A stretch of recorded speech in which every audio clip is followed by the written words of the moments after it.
अच्छा जी, उसके बाद हमारे पास कुछ डिपेंडेंसीज है। अभी इसने कौन कौन से डिपेंडेंसीज इंस्टॉल की हुई है, रिएक्ट और रिएक्ट डॉम। ठीक है। उसके बाद डेव डिपेंडेंसीज, ये भी हम जो आगे जाके हम कोई भी लाइब्रेरी इंस्टॉल कर रहे होंगे रिएक्ट के अंदर तो वो सब यहाँ पर शो हो रही होंगी। उसके बाद एक रीडमी की फाइल दे रहा है। जब हम गिटहब पे डिप्लॉयमेंट करते हैं तो एमडी फाइल के अंदर अगर आप प्रोजेक्ट का कोई स्ट्रक्चर डिफाइन करना चाह रहे हो, यहाँ पर आप एमडी फाइल के अंदर डिफाइन कर सकते हो कि ये मेरा प्रोजेक्ट है, यहाँ पर मेरी फाइल डायरेक्टरी है, यहाँ पर जो पूरी इंस्ट्रक्शन फॉर डेवलपर आप रेडमी की फाइल के अंदर दे सकते हो, ताकि कोई कोलैबोरेशन कर रहा है इन फ्यूचर आपके साथ तो उसको समझ में आ जाए कि भाई ये प्रोजेक्ट किस तरीके से रन होगा, किस तरीके से स्टार्ट होगा, कौन सा नोट मॉड्यूल चाहिए, क्या आर्किटेक्चर है, सब चीजें आप इसके अंदर लिख रहे होते हो। और एक वीट कॉन्फ़िग की फाइल जो क्या कर रही है, हमारा जो है हमारा कोड कंपाइलर एग्जीक्यूट कर रहा है जो हमारा रिएक्ट का code using a wheat config file. ये तो हमारे पास हो गई प्रोजेक्ट डायरेक्टरी। अब हम चलते हैं एसआरसी के अंदर। जितने भी हम मेजर काम करेंगे, यूआई कंपोनेंट्स बना रहे होंगे, वो हम एसआरसी के अंदर बना रहे होंगे। एसआरसी क्या है? एसआरसी के अंदर हमारे पास क्या होगा कि प्रोजेक्ट की पूरी हमारे पास यूआई जितनी भी होगी वो हम एसआरसी फोल्डर के अंदर रख रहे होंगे। अभी हमें बॉयलर प्लेट में एसआरसी में क्या मिल रहा है, मुझे एक एसेट का फोल्डर मिल रहा है जिसके अंदर मेरे पास एक रिएक्ट की इमेज रखी हुई है। उसके अलावा मेरे पास क्या है, app dot C S S, app dot JSX, index dot C S S और मेन डॉट जेएसएक्स करके कुछ 4 फाइल्स नजर आ रही है। अगर आप बोलोगे सर ये जितनी भी यूआई आ रही है कहाँ से आ रही है, तो इसके लिए अगर मैं सिंपल जाता हूँ ऐप डॉट जेएसएक्स के अंदर, तो जितनी भी यूआई वहां पर शो हो रही है वो हमारे पास कहाँ से हो रही है, वो हमारे पास हो रही है ऐप डॉट जेएसएक्स से। फॉर एग्जाम्पल मैंने इसको रिमूव कर दिया और यहाँ लिख दिया टेस्टिंग। वॉट एवर मैं कुछ भी लिखता हूँ तो रियल टाइम के ऊपर वहां पर रिफ्लेक्ट होना शुरू हो जाएगा। मैं जाता हूँ तो उसने क्या कर दिया, इसको रिप्लेस कर दिया विद टेस्टिंग। अब जेएसएक्स क्या है? जेएसएक्स हमने लास्ट क्लास में ही पढ़ा था कि भाई जेएसएक्स क्या है, जेएसएक्स एक एक्सटेंशन है for creating our React file. React file हम जब भी क्रिएट करेंगे हम जेएसएक्स के हेल्प से करेंगे। जेएसएक्स क्या है, हमारे पास जावास्क्रिप्ट, इक्मास्क्रिप्ट। इसके अंदर क्या होता है, इसके अंदर हम एचटीएमएल और जावास्क्रिप्ट को दोनों को साथ लेकर होते हैं। मतलब अब रियल डोम का कॉन्सेप्ट बिल्कुल खत्म हो जाता है, जावास्क्रिप्ट वर्चुअल डोम यूज कर रहा है, तो अब आपको जरूरत नहीं है document dot get element by ID उसको टारगेट करो, रिप्लेस करो। इंस्टेड ऑफ दिस क्या कर सकते हो आप, एक ही फाइल के अंदर जावास्क्रिप्ट और एक ही फाइल के अंदर आप एचटीएमएल को लिख सकते हो।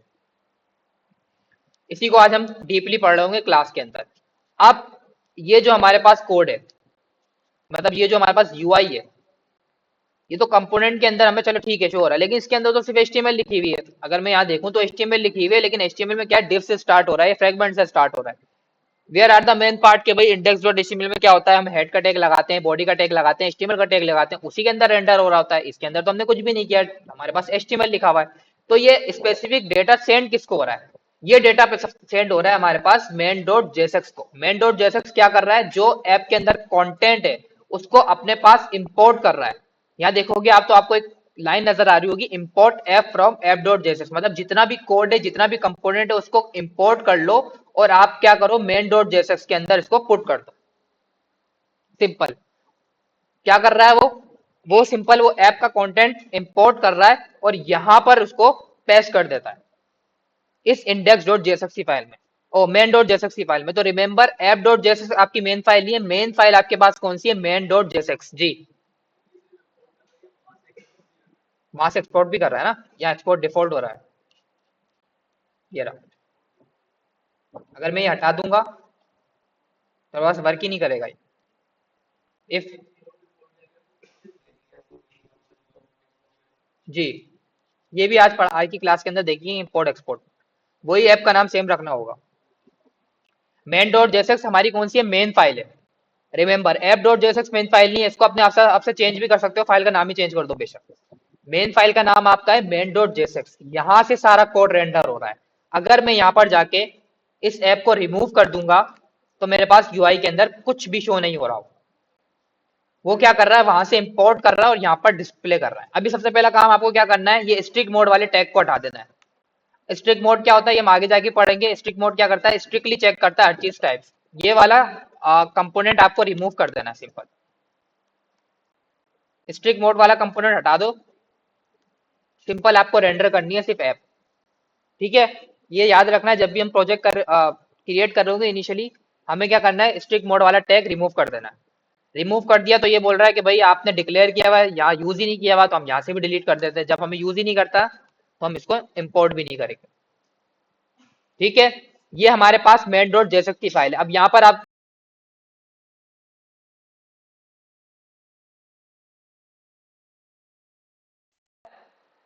यहाँ पर ये क्या कर रहा है, ये स्पेसिफिक इस स्पेसिफिक रूट वाले एलिमेंट को बाय आईडी टारगेट करके उसके अंदर ये अपेंड करा देता है ऐप वाले फोल्डर का कंटेंट।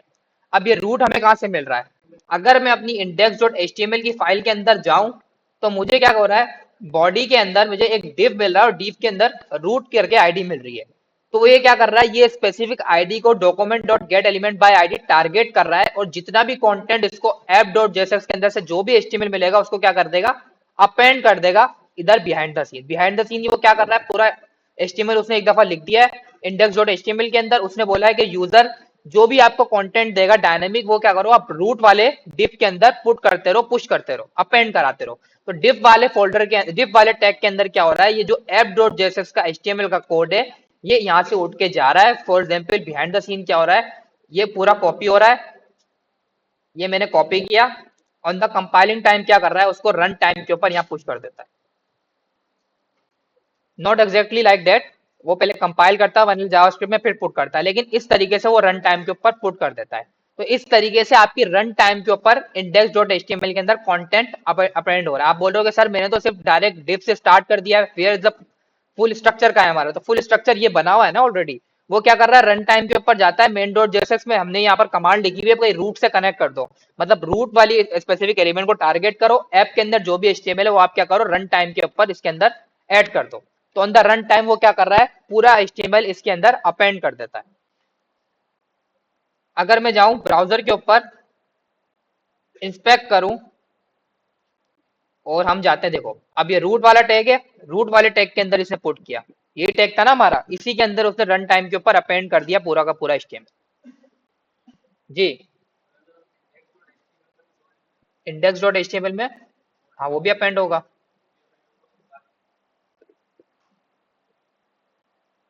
लेकिन उसमें हम कुछ लिखते नहीं है भाई, उसने उसमें कुछ लिखना है। ठीक है, यहाँ तक समझ में आया कि किस तरीके से वर्क कर रहा है इसका बिहेवियर। हाँ लेकिन हमें नहीं करना, क्योंकि रिएक्ट ने ऑलरेडी बोल दिया है कि रूट के अंदर ही आपका कंटेंट पुट होगा, वरना ऑप्टिमाइज नहीं होगा, वर्चुअल डॉम में कॉन्सेप्ट सही तरीके से नहीं चलेगा। जी, किसकी आईडी, नहीं रूट की आईडी भी चेंज नहीं करनी है, कर सकते हो बट नहीं करनी, उसमें कुछ भी छेड़छाड़ नहीं करनी है आपको, सिर्फ समझाने के लिए बता रहा हूँ। जी, डॉट,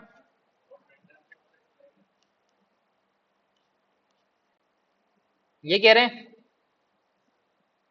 ये डॉट रेंडर मेथड है रिएक्ट का, बिल्ट इन मेथड है। देखो कहाँ से इंपोर्ट हो रहा है, ये क्रिएट रूट इंपोर्ट हो रहा है हमारे पास रिएक्ट डॉम क्लाइंट से, मतलब एक लाइब्रेरी एक पैकेज बना हुआ है, उसके अंदर एक बिल्ट इन फंक्शन है। वो फंक्शन क्या करता है, एक हमारे पास एलिमेंट ऐड मतलब एक डॉम की नोड ऐड एक्सेप्ट करता है कि भाई डॉक्यूमेंट कौन सा आपको टारगेट करना है और उसके अंदर आपको क्या रेंडर करना है, मतलब बिहाइंड द सीन वो क्या कर रहा है, मतलब फॉर एग्जाम्पल मैंने बोला कि भाई const root equal to document dot get element by ID, इसको मैंने यहाँ कॉपी किया। बिहाइंड द सीन बता रहा हूँ कंपाइलर किस तरीके से वर्क कर रहा है, रूट डॉट अपेंड,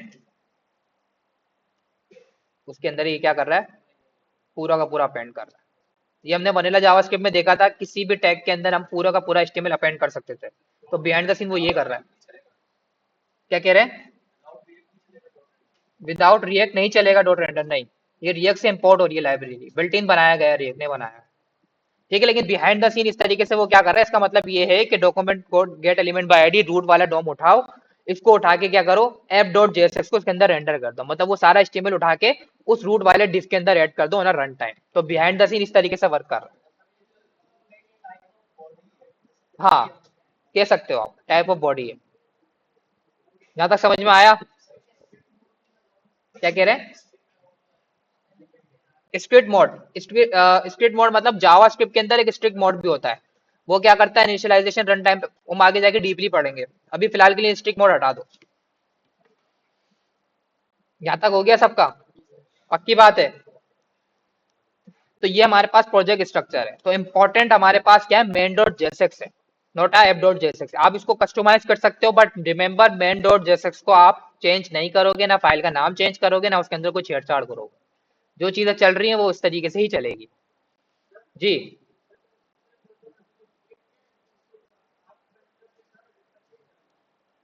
रिएक्ट से किया टाइपस्क्रिप्ट से किया है? ओ जावास्क्रिप्ट से किया टाइपस्क्रिप्ट से? नहीं भाई, ऐसे ही आ रहा होगा देखो।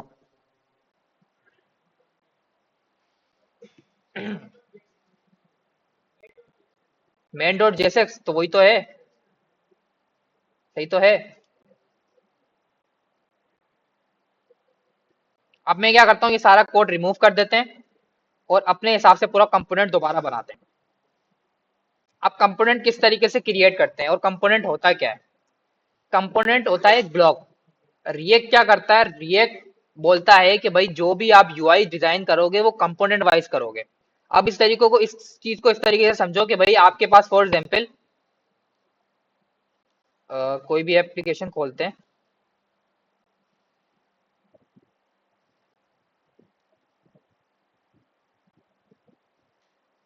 फॉर एग्जाम्पल मेरे पास क्या है, एक जीमेल है, ठीक है।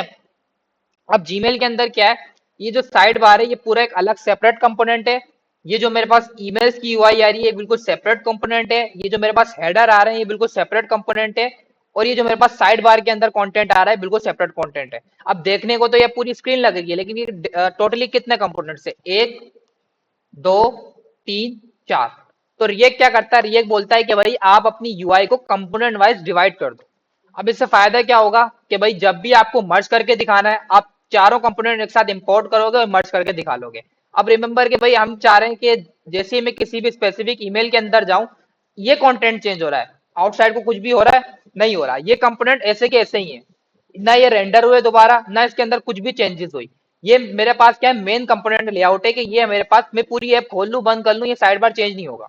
तो साइड बार मेरे पास एक सेपरेट कंपोनेंट है, ये मेरे पास एक सेपरेट कंपोनेंट है, ये मेरे पास एक सेपरेट कंपोनेंट था, ये मेरे पास एक सेपरेट कंपोनेंट। अभी मेरे पास चेंजेस किसके अंदर रिफ्लेक्ट हुई? मेरे पास मिडिल वाले कंपोनेंट के अंदर चेंजेस रिफ्लेक्ट हुई। ये वाला कंटेंट सेम रहा, ये वाला कंटेंट सेम रहा, ये वाला कंटेंट सेम रहा। तो रिएक्ट बोलता है कि भाई आप क्या करो, अपनी अपनी जो वेबसाइट है उसको डिवाइड कर दो कंपोनेंट्स के अंदर। तो अगर आपको सब चीजें साथ चाहिए तो एक साथ दिखा देना, अगर अलग अलग चाहिए तो अलग अलग दिखा देना। किसी भी कंपोनेंट में चेंजेस होंगी, इस कंपोनेंट के जो आउटसाइड द कंपोनेंट्स है उसमें कोई छेड़छाड़ नहीं होगी, वो सब आपस में बिल्कुल, उनका एक दूसरे से कोई ताल्लुक नहीं है, वो बिल्कुल सेपरेट सेपरेट चीज है। तो रिएक्ट हमारे पास, जब भी हम कुछ भी रिएक्ट के अंदर डिजाइन करेंगे तो हम कंपोनेंट वाइज करेंगे। कंपोनेंट किसके अंदर बनेगा? कंपोनेंट हमेशा बनेगा जेएसएक्स की फाइल के अंदर। जब भी आपको कोई नया कंपोनेंट बनाना होगा तो आप क्या करोगे, एक फाइल बनाओगे और उसकी एक्सटेंशन का नाम लिखोगे डॉट जेएसएक्स। अभी फिलहाल क्या किया है, जो हमारे पास एक मेन फाइल है ऐप डॉट जेएसएक्स, इसके अंदर हमारे पास क्या है, ये भी एक कंपोनेंट है, लेकिन ये बॉयलर प्लेट के अंदर मिल रहा है। जब भी आप कोई भी कंपोनेंट शो कराओगे, यहाँ पर शो करा रहे होंगे, लेकिन अगर आपको कोई नया कंपोनेंट बनाना है, एक नई फाइल बनाओगे, किसी भी फाइल के नाम से बना लिया, फॉर एग्जाम्पल आपको एक हेडर बनाना है तो आप लिखोगे हेडर डॉट जेएसएक्स और उसके अंदर सिर्फ हेडर का डिजाइन करोगे। और जहां पर आपको हेडर चाहिए हो गया, कल को फीचर के अंदर हम किसी भी स्क्रीन के ऊपर इसको इंपोर्ट कर सकते हैं। चार बार दिखाना है, चार बार दिखा सकते हैं, चार डिफरेंट जगह पर दिखाना है, चार डिफरेंट जगह पे दिखा सकते हैं।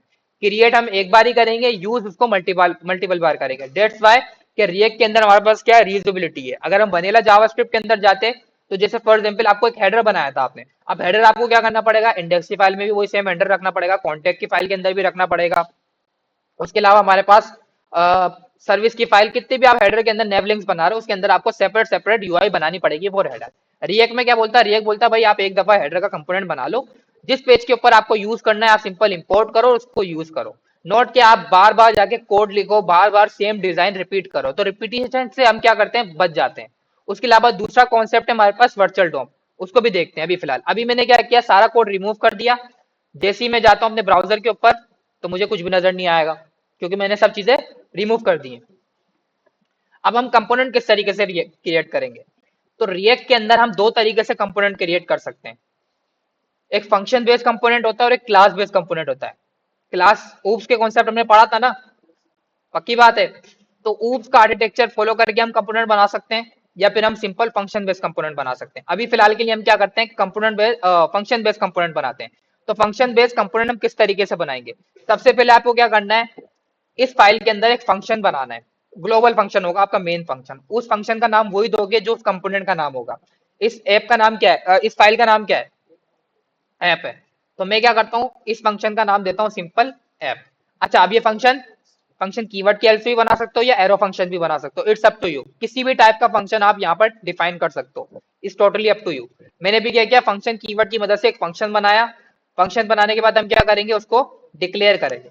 बस अभी सिंपल मैंने क्या किया, एक फंक्शन क्रिएट किया, उसको डिक्लेयर कर दिया। ठीक है, ये तो सबको पता फंक्शन किस तरीके से डिक्लेयर होता है। उसके बाद आप, मुझे HTML का लिखना है और जावास्क्रिप्ट का लिखनी है। जावास्क्रिप्ट में जो भी लिखूंगा वो मैं लिखूंगा, मतलब अभी मैं जावास्क्रिप्ट लिख सकता हूँ यहाँ पर किस तरीके से, मैं यहाँ पर कंसोल लिख सकता हूँ। मैंने लिखा कंसोल डॉट लॉग हेलो, क्योंकि फंक्शन के अंदर तो जैसे लिखते हो ना आप। अब मैं यहाँ पर कुछ HTML लिखने की कोशिश करता हूँ तो मेरे पास एरर आ जाता है, ये लिखने ही नहीं देता मुझे। ये बोलता है कि भाई ये जो है वो जावास्क्रिप्ट तो नहीं लिखी आपने, ये तो कोई और ही लैंग्वेज है, उसको पहचान ही नहीं पड़ रहा। बोला एक्सपेक्टेड लगाओ, H1 नाम का कुछ है ही नहीं हमारे पास ना, एग्जिस्ट नहीं करता इस तरीके का टाइप। तो अगर आपको, आप बोलोगे सर कि आपने तो बोला है कि आप इसके अंदर दोनों चीजें साथ लिख सकते हो। मैंने सही बोला, मैंने बोला हाँ आप दोनों चीजें साथ लिख सकते हो, आप एक ही में जावास्क्रिप्ट लिखोगे और एक ही के अंदर HTML लिखोगे। आपको जरूरत नहीं है कि जेएस की अलग फाइल बनाओ, HTML की अलग फाइल बनाओ, वो दोनों मर्ज होकर जेएसएक्स हो गई हैं। उसी के अंदर आप HTML लिखोगे, उसी के अंदर आप जावास्क्रिप्ट लिखोगे। लेकिन आप इस तरीके से डायरेक्ट नहीं लिख सकते।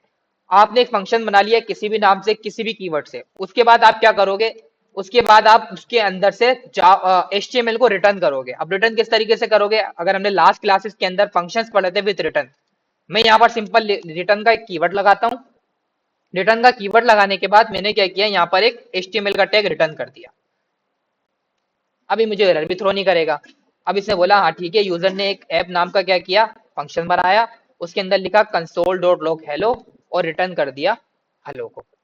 अगर अब मैं यूआई में देखूंगा तो मुझे कुछ भी नजर नहीं आएगा। क्यों नजर नहीं आएगा, आपने ऐप का फंक्शन तो बना लिया लेकिन इसको कहीं यूज ही नहीं किया। फंक्शन कॉल करोगे तो डेटा रेंडर होगा ना, ऐसे ही होता है ना हमारे पास।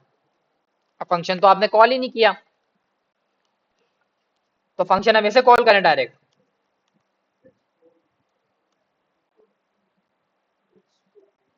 ऐसे कॉल कर लेते हैं भाई। अभी भी कुछ रेंडर नहीं हुआ, क्यों? अगर आप मेन डॉट जेएसएक्स की फाइल के अंदर जाके देखो तो उसने बोला कि भाई मैं एक इंपोर्ट कर रहा हूँ ऐप नाम का फंक्शन, जो मुझे कहाँ से मिल रहा है, ऐप डॉट जेएसएक्स से मिल रहा है।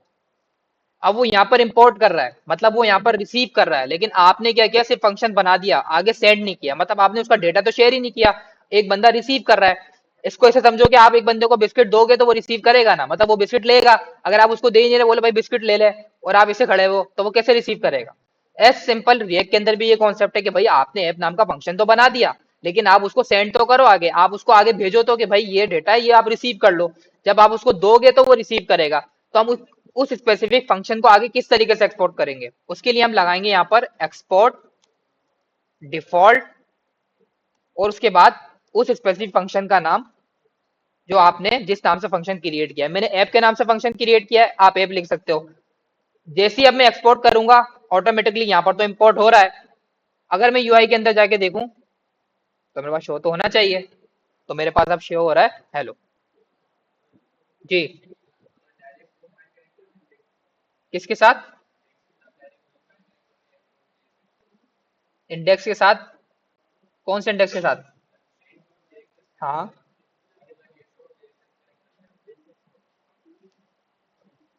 इसको एप डॉट जेएसएक्स कर दूं? हाँ सही है।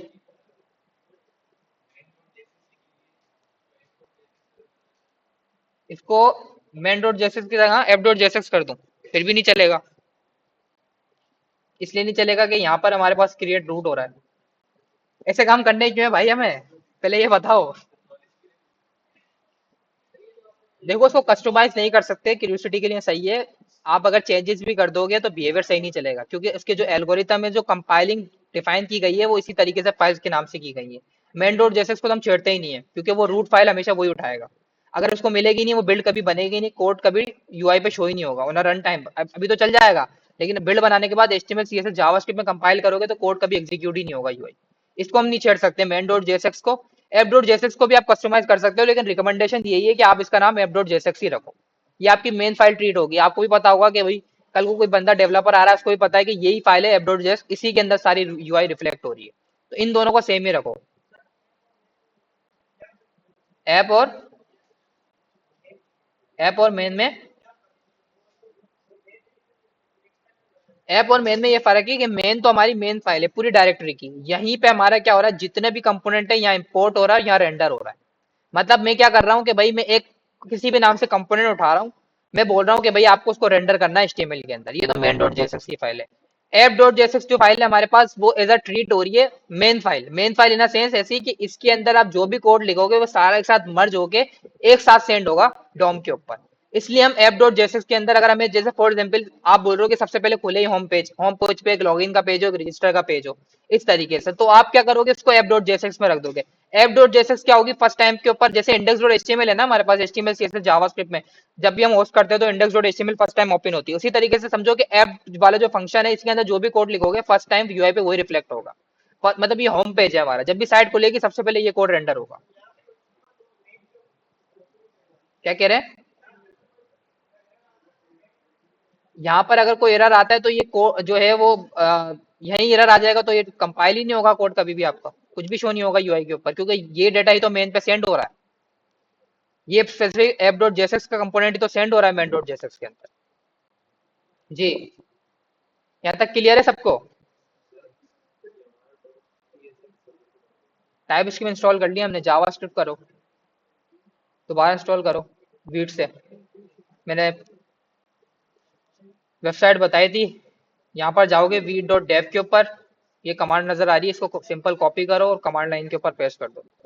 उससे आपसे ऑप्शन पूछेगा, फ्रेमवर्क में रिएक्ट सेलेक्ट करना है और वेरिएंट पे जावा स्क्रिप्ट, टाइप स्क्रिप्ट कर दिया होगा आपने, देखो। ठीक है, यहाँ तक हो गया सबका।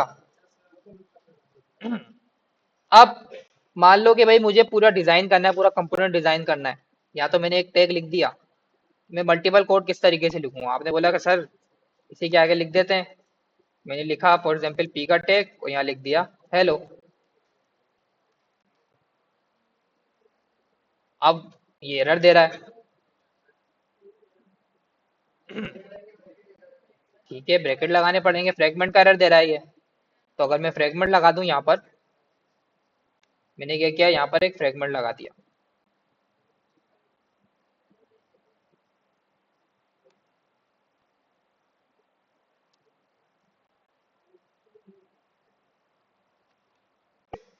ठीक है, तो अब मेरे पास क्या हुआ, एरर खत्म हो गया है। क्या कह रहे हैं, बिग ब्रैकेट भी लगेगा, देखो। अब ये अजीब सा लग रहा है यूआई, मैं क्या करता हूँ कि मैं सबसे पहले क्या करता हूँ, उसको एक बिग ब्रैकेट में डाल देता हूँ फॉर कि भाई कंफ्यूजन नहीं हो मेरे पास एचटीएमएल कहाँ लिखा हुआ है। मैंने रिटर्न के बाद एक बिग ब्रैकेट लगाया और बिग ब्रैकेट के बाद अब मैं जो भी एचटीएमएल लिखूंगा वो इसी के अंदर लिखूँ, तो वो मुझे रन टाइम के ऊपर रेंडर हो रही होगी। अब मैंने यहाँ पर जाके एक H1 का टैग बनाया और यहाँ लिख दिया हेलो, और एक P का टैग बनाया और उसके अंदर लिख दिया रिएक्ट।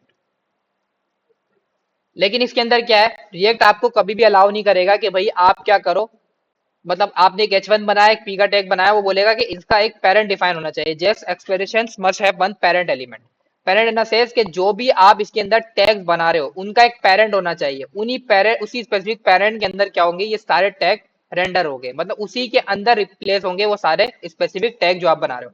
आप इंडिपेंडेंटली नहीं बना सकते कि भाई आपने H1 बिल्कुल इंडिपेंडेंट बना लिया, पी को भी बिल्कुल आपने अलग से बना लिया, तो आपको क्या करना पड़ेगा, मस्ट एक पेरेंट टैग इसके अंदर डिक्लेयर करना पड़ेगा। तो मैंने बोला कि भाई आप क्या करो, एक एम्प्टी टैग को क्या करो, क्रिएट करो और उसको रैप कर दो इसके अंदर, इसको हम कहते हैं रिएक्ट फ्रेगमेंट। ये वाला जो टैग कहलाता है वो कहलाता है रिएक्ट फ्रेगमेंट। रिएक्ट फ्रेगमेंट जो है वो वर्क करता है एज अ पेरेंट, कि भाई मैंने क्या किया, H1P में जो भी इसके अंदर एचटीएमएल लिखूंगा उसका एक पेरेंट बना दिया which is a react fragment. जो हमने भी क्या किया, एक एम्प्टी टैग बनाया। आप रिएक्ट फ्रेगमेंट यूज कर सकते हो, आप डिव का टैग यूज कर सकते हो, आप कोई भी पेरेंट टैग यूज कर सकते हो, लेकिन याद रखना है कि कोई पेरेंट टैग यूज करना है उसी के अंदर आप जितना भी एचटीएमएल का कोड है वो लिख रहे होंगे। तो अब क्या हुआ, यहां पर जितना भी मैं कोड लिखूंगा रिटर्न के अंदर वो लिखूंगा एचटीएमएल, रिटर्न से पहले जो भी लिखूंगा मैं लिखूंगा जावास्क्रिप्ट। तो मेरे पास क्या हो रहा है, ऑन रन टाइम दोनों कोड एक साथ एग्जीक्यूट हो रहे हैं। अगर मैं आपको दिखाऊं तो कंसोल डॉट लॉग हेलो भी जो है वो प्रिंट होना चाहिए ब्राउजर के ऊपर। मैं जाता हूं चेक करता हूं, तो ना रन टाइम मेरे पास हेलो भी प्रिंट हुआ। तो जेएसएक्स की खासियत क्या है, जेएसएक्स का फायदा क्या है कि भाई आप क्या कर सकते हो, एक ही फाइल के अंदर जावास्क्रिप्ट और एचटीएमएल दोनों का कोड कंपाइल कर सकते हो, रन कर सकते हो साइमल्टेनियसली। भाई उनको उठाओ, यहाँ जाओ, मैं लोरी सुना रहा होता हूँ क्या?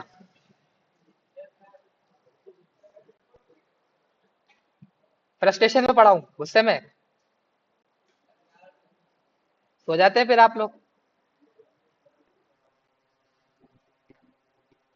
यहाँ तक क्लियर हुआ सबको?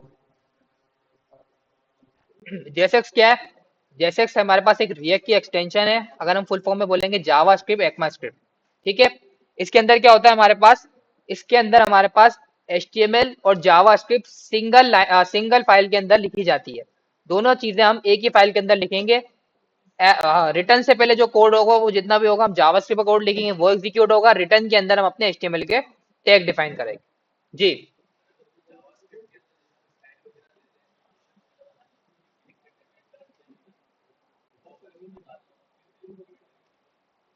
आप बोलो रन टाइम के ऊपर कलर चेंज हो जाए। तो जावास्क्रिप्ट इसके अंदर रन टाइम पे एक्सेस हो रही होती है। यहाँ पर अगर मैं कुछ ऑब्जेक्ट को कोई भी वेरिएबल चेंज करूंगा, मैं यहाँ पर रन टाइम पे एक्सेस कर सकता हूँ। पढ़ते हैं हम आगे जाके।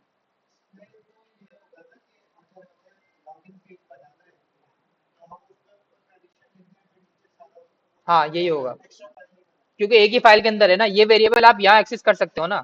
तो यहाँ डॉम की जरूरत ही नहीं है, या स्टाइलिंग की भी जरूरत नहीं है। यहाँ आपने कोई स्टाइल डिफाइन कर दिया स्टाइल के टैग में, रन टाइम पे वो स्टाइल चेंज हो जाएगा। वही करके दिखा रहा हूँ।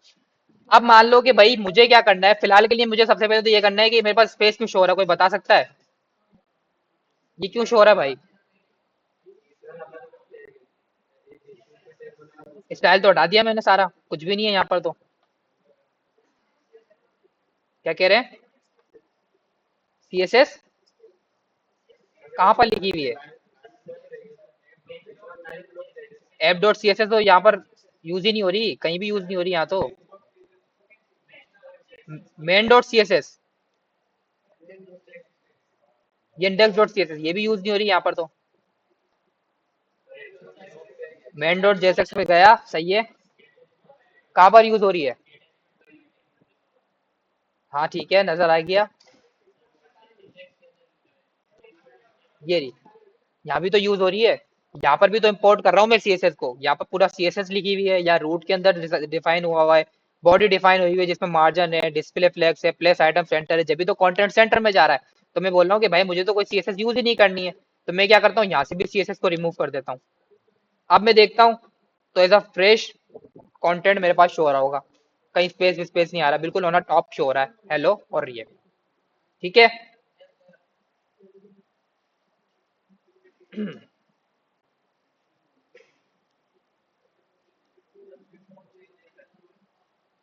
फॉन्ट चेंज आ रहा है? नहीं सेम है, सही है, डिफॉल्ट फॉन्ट यही तो होता है। चेक करो, कोई एक्सटेंशन तो नहीं की हुई हमने इंस्टॉल। अब ये तो कर लिया, चले सर सही है, एचटीएमएल भी लिख लिया, जावास्क्रिप्ट भी लिख ली, फायदा क्या है रिएक्ट का, मेन चीज तो बताएं जी। क्या कह रहे हैं? कौन सी वाली?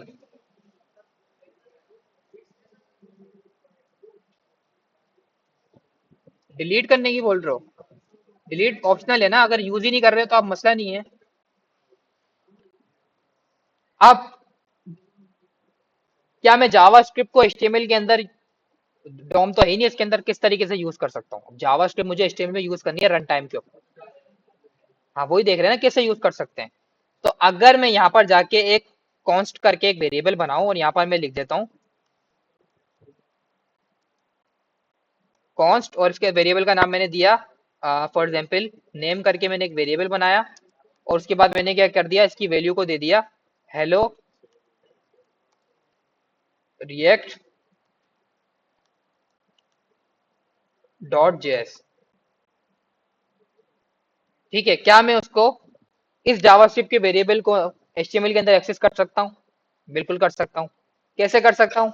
मैंने सिंपल किया, एक टैग बनाया जिसके अंदर मुझे इस कंटेंट को अपेंड कराना है। फॉर एग्जांपल मैंने बोला कि बोल्ड के टैग के अंदर मैं शो कराना चाहता हूँ। अब मैं किस तरीके से इस नेम वाले वेरिएबल को एचटीएमएल के अंदर और रन टाइम शो करा सकता हूँ? तो उसके लिए मुझे क्या करना पड़ेगा, उसके लिए मुझे दो कर्ली ब्रैकेट डिफाइन करने पड़ेंगे। इस कर्ली ब्रैकेट के अंदर मुझे उस डायनेमिक जावा स्क्रिप्ट के वेरिएबल बना रहे हो, एरे बना रहे हो, वट जो भी आप जावा स्क्रिप्ट के अंदर डेटा, जिस टाइप का भी डेटा स्टोर करा रहे हो, जो भी आप की का नाम रख रहे हो, वो की आपको क्या करनी है यहाँ पर प्लेस कर देनी। तो जैसे ही मैं अगर अब यूआई के अंदर जाऊंगा तो ऑन अ रन टाइम मेरे पास क्या हो रहा है, जावा स्क्रिप्ट वाला कोड एग्जीक्यूट हो रहा है, हेलो रिएक्ट जेएस बोल्ट के अंदर शो हो रहा है। तो मतलब डोम का कॉन्सेप्ट खत्म हो गया। डोम में क्या होता था, आपने उसको आईडी टारगेट करना है, फिर उसको जाके चेंज करना है, उसका कंटेंट उसको अपेंड कराना है, तो कितना मसला होता था। तो रिएक्ट के अंदर क्या हुआ, हमारे पास रियल डोम का कॉन्सेप्ट ही खत्म हो गया। रिएक्ट क्या करता है, behind the scene virtual DOM use करता है। जी हाँ, वो इसलिए नहीं आ रहा है कि इसको पता है कि ये जो नेम वेरिएबल है ये with in a directory use हो रहा है। वो नेम का मसला ये है कि हमारे पास क्या होता है, विथ सेम नाम क्या होता है, ब्राउजर भी यूज कर रहा होता है। नेम करके एक वेरिएबल होता है, ग्लोबल वेरिएबल होता है, ब्राउजर भी यूज कर रहा होता है, तो डेप्रिकेटेड है। आपको वीएस कोड के अंदर तो बिल्कुल ही एरर आता है, जावास्क्रिप्ट की फाइल में टीएस के अंदर तो बनाने नहीं देता नेम के नाम से। लेकिन ये हमारे पास क्या है, इस प्रोजेक्ट के अंदर है, तो यहाँ पर एरर नहीं दे रहा, ये ग्लोबली यूज नहीं हो रहा ये। ठीक है, यहाँ तक समझ में आया? पक्की बात है। तो आप कंटेंट अपने हिसाब से अपडेट कर सकते हो ना, रियल टाइम पे रिफ्लेक्ट भी हो रहा होगा। मैंने इसके आगे एक्सप्लेनेशन मार्क लगा दी, जैसे ही मैं जाके देखता हूँ तो मेरे पास वो भी अपडेट हो गई।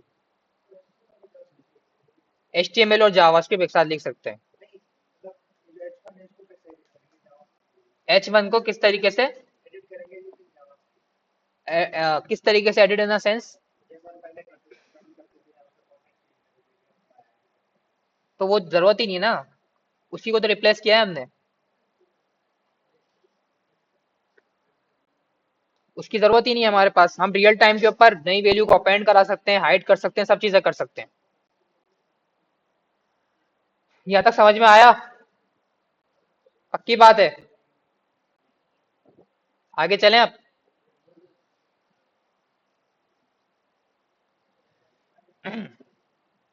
उसके बाद हमने स्टाइलिंग देखी थी।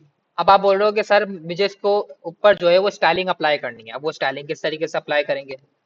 तो हमारे पास क्या है, इंडेक्स डॉट सीएसएस और मेन डॉट सीएसएस की फाइल्स तो बनी हुई है, इनको रिमूव करते हैं, इन्हीं के अंदर अपडेशन करते हैं। ठीक है, मैंने एक एप डॉट सीएसएस की फाइल बनाई। मैंने बोला बॉडी का जो मेरे पास बैकग्राउंड कलर है वो क्या हो जाए, सबसे पहले तो उसको कर दो ब्लैक। मैंने बोला कि भाई ब्लैक कलर कर दो, और जो हमारा टेक्स्ट का कलर हो जाए वो हो जाए व्हाइट। जैसे ही मैंने किया, यहाँ पर कोई चेंजेस रिफ्लेक्ट ही नहीं हुई। क्यों नहीं हुई? कि भाई आपने एप डॉट सीएसएस की फाइल में चेंजेस तो कर ली, लेकिन यहाँ पर उसको बताना भी तो पड़ेगा, इसको बोलना भी तो पड़ेगा कि भाई इसको यूज करो, इंपोर्ट करो, जब भी तो ये हमारे पास डेटा, अब ये सीएसएस अपेंड होगी। हमने कनेक्ट तो की नहीं है ना, जैसे हम वनेला एचटीएमएल के अंदर क्या करते थे, लिंक का टैग लगाते थे, लिंक करते थे सीएसएस की फाइल को। अब इसके अंदर हमें क्या करना है, इसके अंदर हमें इंपोर्ट करना है, लेकिन हमें जो है वो लिंक तो करना है, बताना तो है ना कि भाई इस फाइल को कनेक्ट करो इस ऐप कंपोनेंट के साथ। तो उस तरीके से करेंगे हम। उसको करने के लिए हम क्या करेंगे, सबसे पहले मैं जाऊंगा ऑन द टॉप और यहाँ पर करूंगा इंपोर्ट का कीवर्ड लगाया मैंने। इंपोर्ट का कीवर्ड लगाने के बाद उस फाइल का नाम दोगे। रिमेंबर सिर्फ सीएसएस की फाइल्स इस तरीके से हम इंपोर्ट कर होंगे। इंपोर्ट के बाद आप क्या करोगे, उस स्पेसिफिक सीएसएस की फाइल का पाथ दोगे जहां पर वो रखी हुई है। तो वो हमारे पास कहाँ रखी हुई है, वो इसी डायरेक्टरी में रखी हुई है। इस डायरेक्टरी के अंदर हमारे पास ये बता रहा है कि आपके पास एक एसेट का फोल्डर है और एक मेन का फोल्डर है। हालांकि हमारे पास कितनी फाइल्स रखी हुई है यहाँ पे, 4 रखी हुई है। App dot C S S भी रखी हुई है और index dot C S S भी रखी हुई है, बट ये सजेशन के अंदर हमें नहीं देता। बाय डिफॉल्ट वीएस कोड या कोई भी आप आईडी उठा लो, आपको सजेशन के अंदर कभी भी सीएसएस की फाइल्स नहीं दे रहे। वो आपको फोल्डर देगा या जेएसएक्स की फाइल उठा के दे रहा होगा। लेकिन हमें तो पता है कि भाई इसी स्पेसिफिक फोल्डर के अंदर 2 फाइल्स और रखी हुई है, app dot C S S और index dot C S S. तो मैं सेम स्पेलिंग को अप्लाई कर दूंगा यहाँ पर। मैंने लिखा app dot C S S को यहाँ पर इंपोर्ट कर लो। रिलेटिव पाथ का कॉन्सेप्ट तो हमें पता ही है कि जो भी स्पेसिफिक फाइल का नाम है वही फाइल का नाम आपको देना है, भले वो सजेशन नहीं दे रहा हो।